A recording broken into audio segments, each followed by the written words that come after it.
আসসালামু আলাইকুম। আজকের ভিডিওতে আমরা রসায়নের খুবই গুরুত্বপূর্ণ একটি বিষয় নিয়ে আলোচনা করব, তা হচ্ছে জারণ আর বিজারণ, অর্থাৎ জারণ বিজারণ বিক্রিয়া।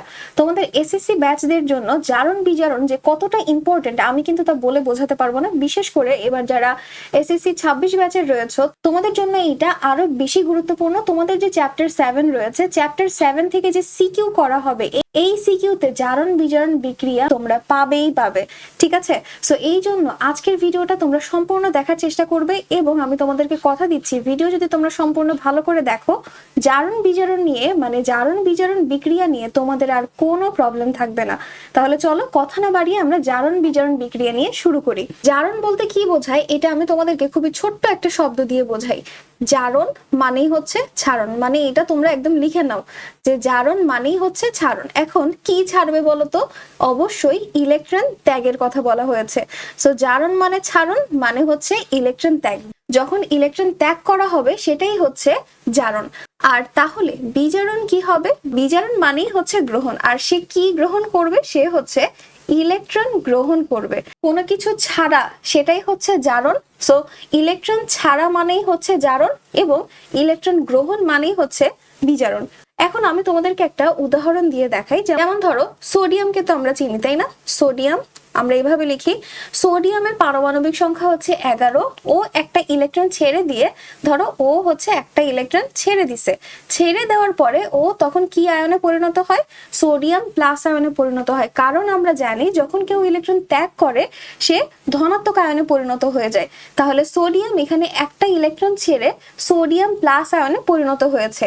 আর ঠিক একইভাবে সেই সাথে কি করে ক্লোরিন এই একটা ইলেকট্রনকে খপাত করে ধরে ফেলে, আর ধরে ফেলে ও নিজের সঙ্গে যুক্ত করে ফেলে সে ক্লোরাইড আয়নে পরিণত হয়ে যায়, অর্থাৎ Cl- এই আয়নে পরিণত হয়ে যায়। তাহলে এই ক্ষেত্রে সোডিয়াম যে সোডিয়াম আয়নে পরিণত হলো, তাহলে ওর বেলাতে ঘটলো জারণ এবং ক্লোরিন যে একটা ইলেকট্রন গ্রহণ করে ফেললো, নিজের কাছে টেনে নিল, তার বেলাতে হলো হচ্ছে বিজারণ। ঠিক আছে, এখন কি ক্লিয়ার হয়েছে? সো সোডিয়াম একটা ইলেকট্রন ছেড়ে হয়েছে সোডিয়াম আয়ন, যেখানে ঘটলো জারণ, এবং ক্লোরিন সেই ইলেকট্রনটাই গ্রহণ করে ক্লোরাইড আয়নে পরিণত হয়ে তার বেলায় ঘটলো বিজারণ। আচ্ছা, এখন আসি জারককে আর বিজারককে। দেখো জারক আর নিচে লিখি বিজারক। জারককে বলো তো? এটা শুনে তোমাদের মনে হবে যারা জারণ করে তারাই তো জারক, তাই না? কিন্তু না, এটা হচ্ছে উল্টো হবে। যারা বিজারণ করে তারাই হচ্ছে জারক, এটা হচ্ছে অপোজিট, ঠিক আছে?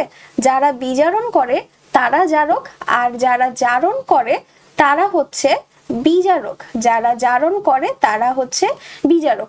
জারকরা সবসময় অন্যকে জারিত করে, ওরা অন্যকে জারিত করে এবং নিজেরা বিজারিত হয়। তারা অন্যকে জারিত করে, ঠিক আছে? তারা অন্যকে জারিত করে এবং বিজারক তাহলে কি হবে? তারা অন্যকে মানে আরেকজনকে তারা বিজারিত করবে। আমাদের লাইফে আমরা এরকম অনেক পণ্ডিতদেরকে দেখি যারা কিনা নিজেদের মধ্যে কিছুই নাই, তারা হচ্ছে মাকাল ফল, কিন্তু তারা অন্যদেরকে জ্ঞান দেওয়ার বেলায় একদম পরিপাটি। তারা হচ্ছে একদম 100-এ 100 জ্ঞান দিতে পারে। সো জারক বা বিজারক হচ্ছে তারা অনেকটা এরকম। তারা নিজেরা যেমন ওইটা তো নিজেদের ওপর অ্যাপ্লাই করে না, তারা নিজেরা যেমন সেটা অন্যের ওপর অ্যাপ্লাই করে। তার জন্য জারক হয় অন্যকে জারিত করে এবং বিজারক অন্যকে বিজারিত করে। সো এটা কি বুঝতে পেরেছি?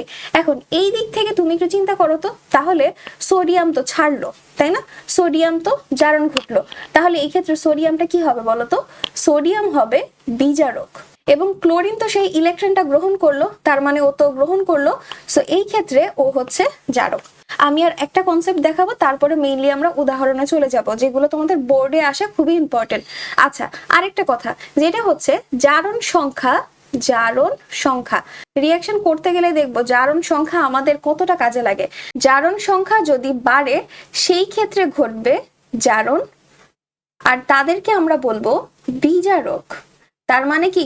বিজারকের জারণ সংখ্যা বাড়বে, মানে জারণ সংখ্যা যখন বাড়বে সেই ক্ষেত্রে জারণ বিক্রিয়া ঘটবে এবং যারা জারণ ঘটায় তাদেরকে বলা হয় বিজারক।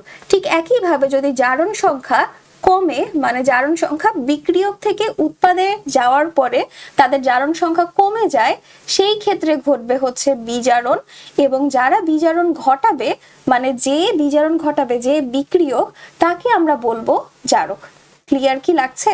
সো আমি তোমাদেরকে আরেকটা বার শুরুর থেকে যদি জারণ বিজারণের যে তিনটা কনসেপ্ট আমাদের লাগবে তা যদি বলি, জারণ মানেই হচ্ছে ছাড়ন মানে ইলেকট্রন ত্যাগ, এবং বিজারণ মানেই হচ্ছে ইলেকট্রন গ্রহণ। আর যারা বিজারক তারা সাধারণত কি করবে? ইলেকট্রন ত্যাগ করবে, আর যারা জারক তারা ইলেকট্রন গ্রহণ করবে, উল্টা কিন্তু। আর জারণ সংখ্যা যখন বিক্রিয়ক থেকে উৎপাদে যাচ্ছে মানে রিয়াকশনের সময় যখন হচ্ছে বিক্রিয়ক থেকে উৎপাদের জারণ সংখ্যা বেড়ে যায়, সেই ক্ষেত্রে জারণ বিক্রিয়া ঘটে, এবং ওই যে জারণ বিক্রিয়া ঘটিয়েছে তাকে বলা হয় বিজারক।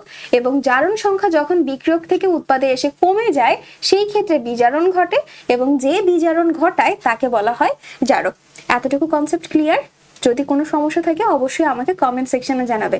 এখন চলো আমরা উদাহরণে চলে যাই। এই উদাহরণগুলো যদি একটু মনোযোগ দিয়ে করো না, তাহলে আর কোনো সমস্যা হবে না, একদম সুন্দর করে পারবে, এটা আমি তোমাদেরকে একদম কথা দিচ্ছি। আর প্রত্যেকটা উদাহরণ কিন্তু তোমাদের একদম বোর্ডে আসা। তো প্রথমেই আমরা একটা রিয়াকশন লিখে নেই যে জিঙ্ক দিলাম, জিঙ্কের সঙ্গে দিলাম হচ্ছে কপার সালফেট, মানে জিঙ্ক তারপরে হচ্ছে কপার সালফেট, এখান থেকে বিক্রিয়া করে মানে এখানে প্রতিস্থাপন বিক্রিয়া হবে, প্রতিস্থাপন বিক্রিয়া করে হবে zinc sulphate SO4 plus copper, তাকে একা করে দিলাম। ঠিক আছে, এখন জারণ সংখ্যায় আসি। জারণ সংখ্যা জারণ বিজারণের জন্য মোস্ট ইম্পর্টেন্ট। হ্যাঁ, জারণ সংখ্যা অবশ্যই তোমাকে মুখস্থ করতেই হবে। আমি কিন্তু জারণ সংখ্যা নিয়ে একটা ভিডিও আপলোড করেছি যেখানে আমি একদম খুব ইজি ওয়েতে জারণ সংখ্যা কিভাবে নির্ণয় করা যায় তা নিয়ে ব্যাখ্যা করেছি। ভিডিওর লিংক আমি ডেসক্রিপশন বক্সে দিয়ে দিব, সেখান থেকে দেখে নিও। সো এখানে আমার একটা রিয়াকশন দেয়া আছে। এখন আমার প্রথম কাজ হচ্ছে যখন আমি কোনো রিয়াকশন দেখবো ঝটপট তার জারণ সংখ্যাগুলো বসিয়ে ফেলবো। এখানে জিঙ্ক একা আছে, যখন কেউ একা অবস্থায় থাকবে অর্থাৎ কোনো একটা রিয়াকশনের মধ্যে আমরা মুক্ত মৌল পাবো। কি পাবো? মুক্ত মৌল আকারে যাদেরকে পাবো তাদের জারণ মান হচ্ছে 0। ঠিক আছে, সো জিঙ্ক এখানে একলা আছে, ও খুবই লোনলি ফিল করছে, সো ও তখন নিজেকে 0 ফিল করছে। হ্যাঁ, সো 0 দিয়ে দিলাম। আমরা কি জানি সালফেট হচ্ছে একটা যৌগমূলক, যদি আকারে লিখি সালফেট হচ্ছে এটা, তাই না? SO4 2-, তাহলে এই ক্ষেত্রে সালফেটের চার্জ হচ্ছে 2- এবং কপার হচ্ছে প্লাস, তাই? তো এইখানে কপার আয়ন হচ্ছে 2+ অবস্থায় আছে এবং সালফেট আয়ন 2- আছে, তাই না? এই যে সালফেট আয়ন 2-, এইখানেও সালফেট আয়ন 2-। দেখ, দুইটা সালফেটের চার্জের পরিমাণ পরস্পর সমান না। একটা কথা মাথায় রাখবে, যেইখানে দেখবে যে যাদের জারণ মান বিক্রিয়ার আগে এবং পূর্বে মানে জারণ মান যদি সমান হয়, জারণ মান যদি বিক্রিয়ার আগে এবং পরে সমান হয় তাদেরকে আমরা বলবো দর্শক আয়ন। ঠিক আছে, যদি বিক্রিয়ার পূর্বে এবং পরে জারণ সংখ্যা সমান হয় তখন তাদেরকে বলবো দর্শক আয়ন।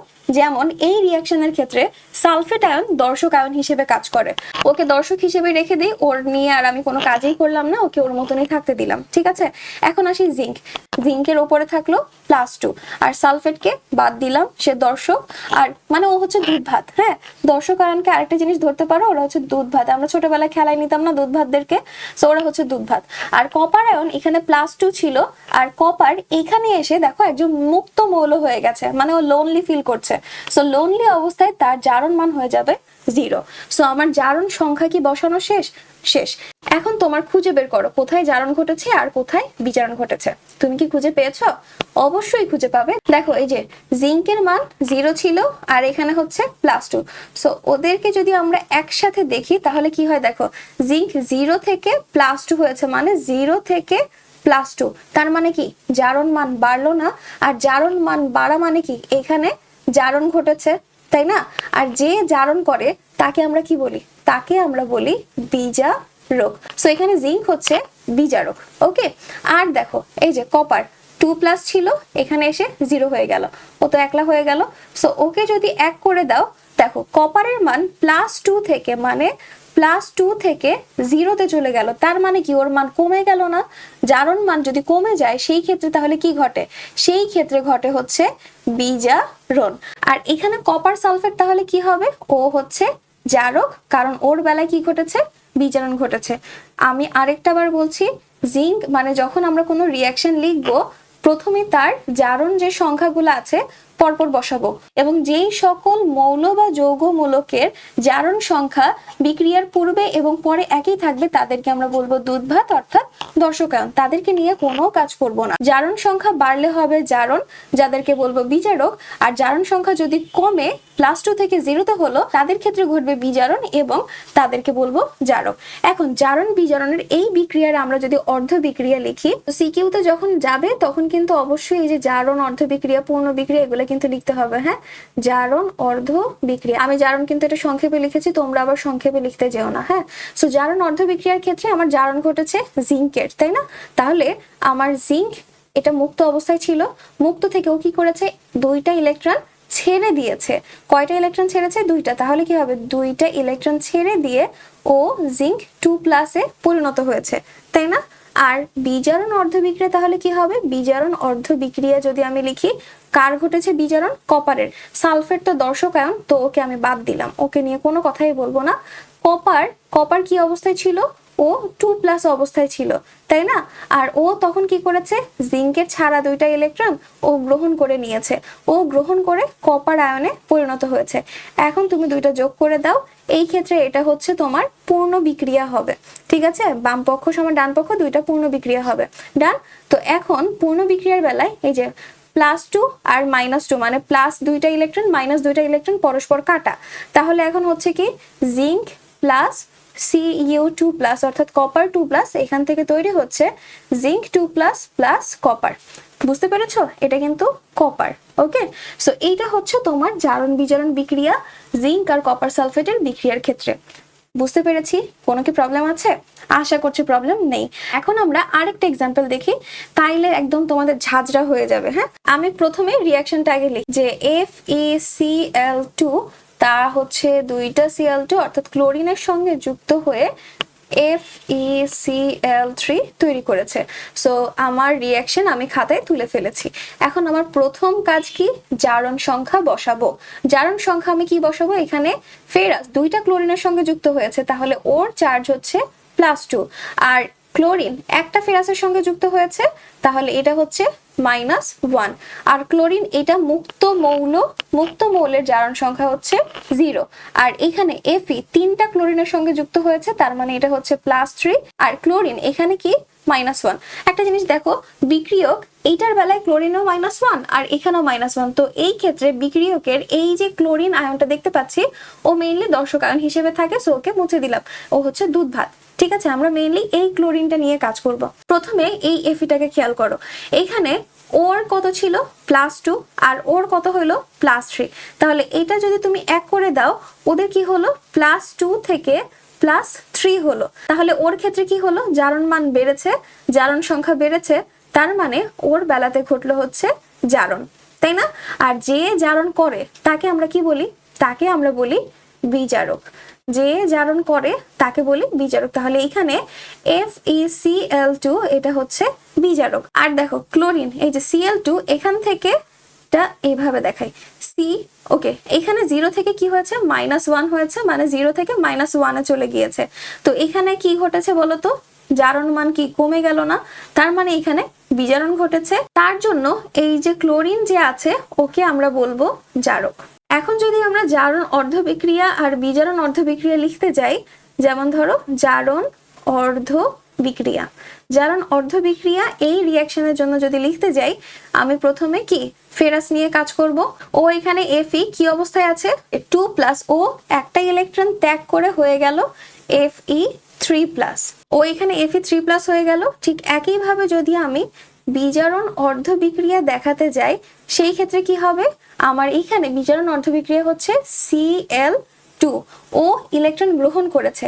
এখন একটা জিনিস চিন্তা করো, একটা ক্লোরিন একটা ইলেকট্রন গ্রহণ করে, একটা ক্লোরিন যদি একটা ইলেকট্রন গ্রহণ করে, তাহলে 2টা ক্লোরিন কয়টা ইলেকট্রন গ্রহণ করবে, অবশ্যই 2টা ইলেকট্রন গ্রহণ করবে। আর এইখানে কয়টা ক্লোরিন আছে, এইখানে ক্লোরিন আছে 2টা, তাই না? এখানে ক্লোরিন কয়টা, 2টা। তাহলে এই 2টা ক্লোরিন কয়টা ইলেকট্রন গ্রহণ করবে, অবশ্যই 2টা ইলেকট্রন গ্রহণ করবে। 2টা ইলেকট্রন গ্রহণ করে ও 2Cl- এই আয়ন অর্থাৎ ক্লোরাইড আয়নে পরিণত হবে। কথা কি বুঝতে পেরেছো? এখন দেখো আমার রিঅ্যাকশনটা কি সমতাকরণ হয়েছে? রিঅ্যাকশন কিন্তু সমতাকরণ হয়নি। তো এটার জন্য আমার কি করতে হবে, এইটার এখানে আমি 2 বসিয়ে দিব, তার মানে কি 2FeCl2, আর এই যে এখানে তাহলে হবে 2FeCl3। দেখো তো সমতাকরণ হয়েছে কিনা, দুইটা ফেরাস, এখানেও দুইটা ফেরাস। তারপরে ক্লোরিন তাহলে কয়টা হলো, দুইটা, চারটা, আর এখানে আছে দুইটা, 6টা, আর এখানে 2 আর 3, তার মানে 6। তার মানে আমার মেইন যে বিক্রিয়া এটার বেলাতে ডান, ঠিকঠাক আছে। এখন আমার এখানে কাজ করতে হবে, দুইটা Fe2+, তাহলে এখানে আমার দুইটা দিতে হবে, আর একটা Fe2+ যদি একটা ছাড়ে তাহলে দুইটা Fe2+ কয়টা ছাড়বে, অবশ্যই দুইটা ছাড়বে, দুইটা ছেড়ে তাহলে দুইটা Fe3+ তৈরি হবে। এই যে এখন রিঅ্যাকশন একদম ঠিক আছে, তাহলে ক্লোরিনও দুইটা ইলেকট্রন গ্রহণ করেছে, করে 2 ক্লোরাইড আয়নে পরিণত হয়েছে। সো এখন তোমার ওই যে রিঅ্যাকশন বিক্রিয়া মানে পূর্ণ যে বিক্রিয়া, এটা কাটা যাবে, তাহলে এখান থেকে থাকে কি 2Fe2+ প্লাস Cl2, এখান থেকে হবে 2Fe3+ প্লাস 2Cl-। বুঝতে পেরেছি রিঅ্যাকশন? সো এইটা হচ্ছে আমার জারণ বিজারণ বিক্রিয়া। একটা কথা মাথায় রাখো, জারণ বিজারণ বিক্রিয়া হচ্ছে সব সময় যুগপৎ ভাবে ঘটে। যুগপৎ ভাবে মানে তারা একে অপরের ছাড়া হয় না, মানে ইলেকট্রন যদি না ছাড়ে সেটা গ্রহণ করবে কে? সো ওরা হচ্ছে সব সময় একসঙ্গে থাকে, যখনই জারণ ঘটবে তখনই বিজারণ ঘটবে। ঠিক আছে? আর এই যে একসঙ্গে থাকা, একজন আরেকজনকে ছাড়া থাকতে পারে না, এটাই হচ্ছে যুগপৎ বিক্রিয়া, মানে একটা ঘটলে অবশ্যই আরেকটা ঘটবে। তো এটাই হচ্ছে যুগপৎ বিক্রিয়া, যা হচ্ছে জারণ বিজারণ একটা যুগপৎ বিক্রিয়া। এই প্রশ্নটা তোমরা সিকিউ এর ঘতে অবশ্যই দেখবে আছে, ঠিক আছে? তাহলে এটা গেল। আরেকটা রিঅ্যাকশন যদি তোমাদেরকে আমি দেখাই, যেমন ধরো হাইড্রোজেন যোগ আয়োডিন, এটা একটা উভমুখী বিক্রিয়া। হ্যাঁ, সো এই উভমুখী বিক্রিয়ার ক্ষেত্রে হাইড্রোজেন আয়োডাইড তৈরি হয়, তাই না? এখন এটার বেলাতে যদি আমরা জারণ সংখ্যা লিখতে যাই তাহলে দেখো কি হয়, হাইড্রোজেন এখানে মুক্ত মৌল অবস্থায় আছে, তার মানে ওর জারণ মান 0। আয়োডিন এখানে মুক্ত মৌল অবস্থায় আছে, ওর জারণ মান 0। আর এই যে এটার বেলায় যদি দেখতে যাই, হাইড্রোজেন আয়োডিনের সঙ্গে যুক্ত হয়েছে, এখানে +1 হবে, আর আয়োডিনের জারণ মান হচ্ছে -1, তাই না? এখন দেখো তো হাইড্রোজেনের বেলায় 0 থেকে হাইড্রোজেন 0 থেকে +1 হয়েছে, তার মানে এখানে কি ঘটেছে, জারণ। আর আয়োডিনের বেলায় 0 থেকে -1 হয়েছে, তার মানে এখানে ঘটলো হচ্ছে বিজারণ। আর যে জারণ করে তাকে বলা হয় বিজারক, তার মানে এখানে হাইড্রোজেন হচ্ছে বিজারক, আর যে বিজারণ করে তাকে বলা হয় জারক। সো এখানে আয়োডিন হচ্ছে জারক। বুঝতে পেরেছি? এটার জারণ অর্ধ বিক্রিয়া, বিজারণ অর্ধ বিক্রিয়া, তোমরা এটা বাসায় হোমওয়ার্ক করে ফেলবে। সো আশা করছি জারণ বিজারণ নিয়ে তোমাদের আর কোনো প্রবলেম থাকবে না। তো আজকের ভিডিওটা এই পর্যন্তই। ভিডিও যদি ভালো লেগে থাকে তাহলে অবশ্যই সাবস্ক্রাইব করে বেল আইকন বাটন প্রেস করে দিবে। এই ভিডিওটা বন্ধুদের কাছে বেশি বেশি শেয়ার করে দিবে। সো আজকে এই পর্যন্তই। আল্লাহ হাফেজ।